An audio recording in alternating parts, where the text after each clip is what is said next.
मैं देवों के देव महादेव के चरणों में प्रणाम करती हूँ, मेरा प्रणाम स्वीकार हो। माता पार्वती के चरणों में प्रणाम करती हूँ, मेरा प्रणाम स्वीकार हो। कार्तिक गणेश दोनों भैया के चरणों में प्रणाम करती हूँ, मेरा प्रणाम स्वीकार हो।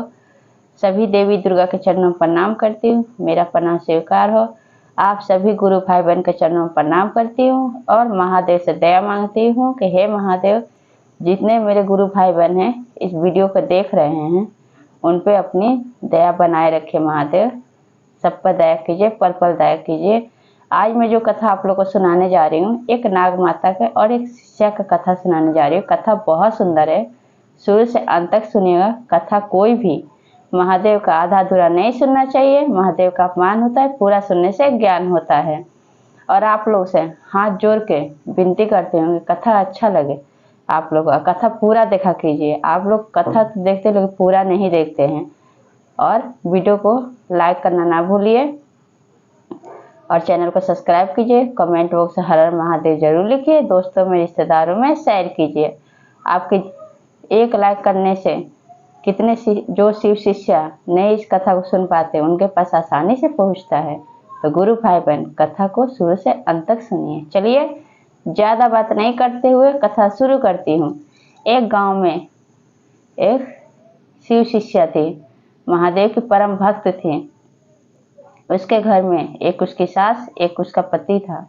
बेचारी को 10 साल हो गया था, कोई संतान नहीं हुआ था।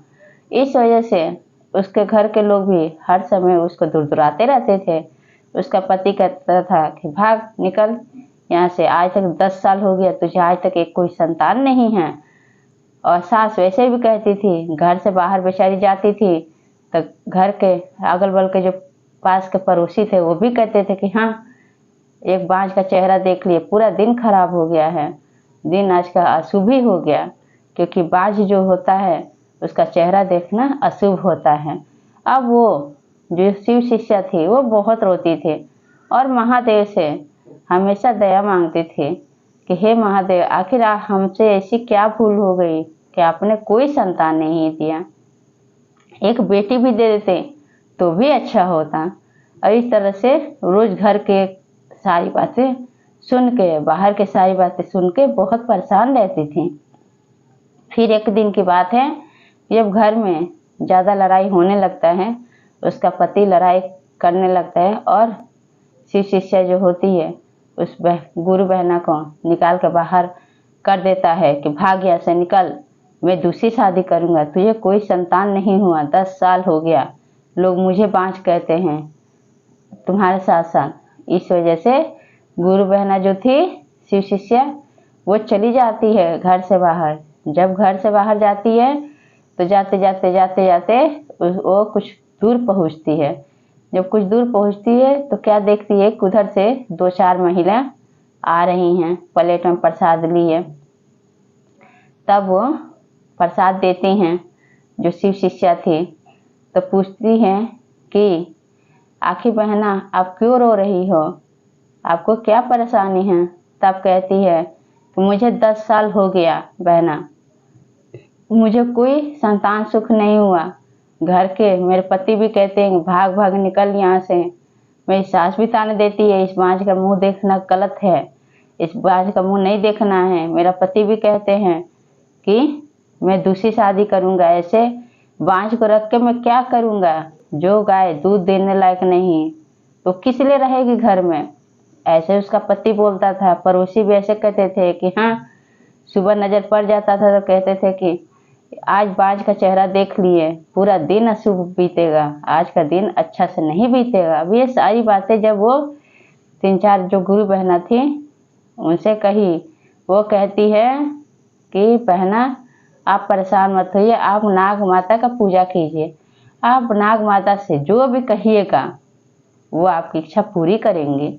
आप सच्चे मन से, सच्चे हृदय से सोच समझ के कोई भी मन्नत मांगना, तब जाकर आपका मन्नत पूरा हो जाएगा। इस तरह से तीनों चारों जो गुरु बहना थी बता के चली जाती है। अब वो क्या करती है कि अगले दिन अपने घर उसी समय आ जाती है, आके नहा धो के जाके नाग माता के मंदिर पूजा करती है। अब मन में श्रद्धा से, सच्चे मन से यही मनोकामना मांगती है कि हे नाग माता, अगर मुझे संतान सुख दे दोगी, बेशक आप बेटी एक दे दो तो पहला बेटी मैं आपको अर्पित करूँगी, आपको चढ़ावा चढ़ाऊँगी। ये बात जब वो कहती है और वहाँ से जब घर आ जाती है पूजा जा करके, तब इस बात को नाग माता स्वीकार कर लेती है। फिर धीरे धीरे धीरे धीरे समय बीतने लगता है। कुछ दिन बाद ही पता चलता है कि जो शिव शिष्या है उसको गर्भ से उसको बच्चा होने वाला है। फिर धीरे धीरे धीरे धीरे समय बीतता है। 9 महीने बाद उसके उत्र से एक सुंदर सी लड़की का जन्म होता है। वो लड़की देखने में इतनी सुंदर रहती है। अब पढ़ने भी जाती है स्कूल में, तो पढ़ने में सबसे तेज रहती है। इस वजह से उसके स्कूल के जितनी उसकी सहेली होती है सब उसको जलन रहता है। सब जलती हैं कि ये अच्छा नंबर भी लाती है, पढ़ने भी तेज है और देखने भी सुंदर है, क्योंकि उस पे नाग माता का आशीर्वाद रहता है। नाग माता के आशीर्वाद से वो लड़की का जन्म होता है। फिर क्या होता है कि सारी सहेलियां जलन की वजह से एक दिन उस लड़की को खींच के उसका हाथ पकड़ के कहते हैं कि चलो बहुत गर्मी हो रहा है, दोपहर का समय होता है, पानी पीने के लिए नदी में ले जाती हैं और ले जाके और उसको धक्का दे देती है उस लड़की को। फिर नाग माता जब पीछे पीछे जहाँ वो लड़की जाती थी वहाँ पीछे पीछे पीछे पीछे नाग माता जाती रहती हैं। देखती है कि उस लड़की को नदी में डाल दिए। फिर वो एक औरत के रूप में उसका पीछा कर रही थी लड़की के नाग माता, और अपने पूंछ से पकड़ के उस लड़की को निकाल देती हैं, बाहर कर देती हैं। वो सही सलामत घर आ जाती है। जब घर आ जाती है तब बढ़िया से अपने घर में रहने लगती है। फिर ऐसे धीरे धीरे फिर समय बीतता है।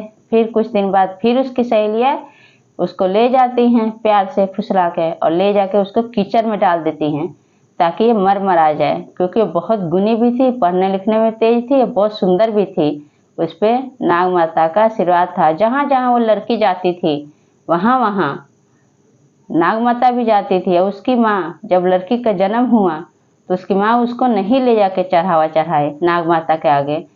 वो इतना उसको प्यार दुलार करती थी अपनी लड़की से कि 10 साल बाद तो उसको संतान सुख का प्राप्ति हुआ। और वो मोह माया के चक्कर में वो कहती थी प्रेम मोह में कि हे नाग माता, 10 साल बाद आपने मेरा गोद भरा है, मैं कैसे इस बच्चे को आपको सौंप सकती हूँ। मेरा ममता इस बात को मानने के लिए तैयार ही नहीं है। ये बात कह के उस बच्चे को नहीं ले जाती है। और नाग माता जब फिर वो लड़की कीचड़ में गिरती है, फिर वो एक औरत के रूप में फिर उसको उस कीचड़ से निकालती है और उस लड़की को बचाती है।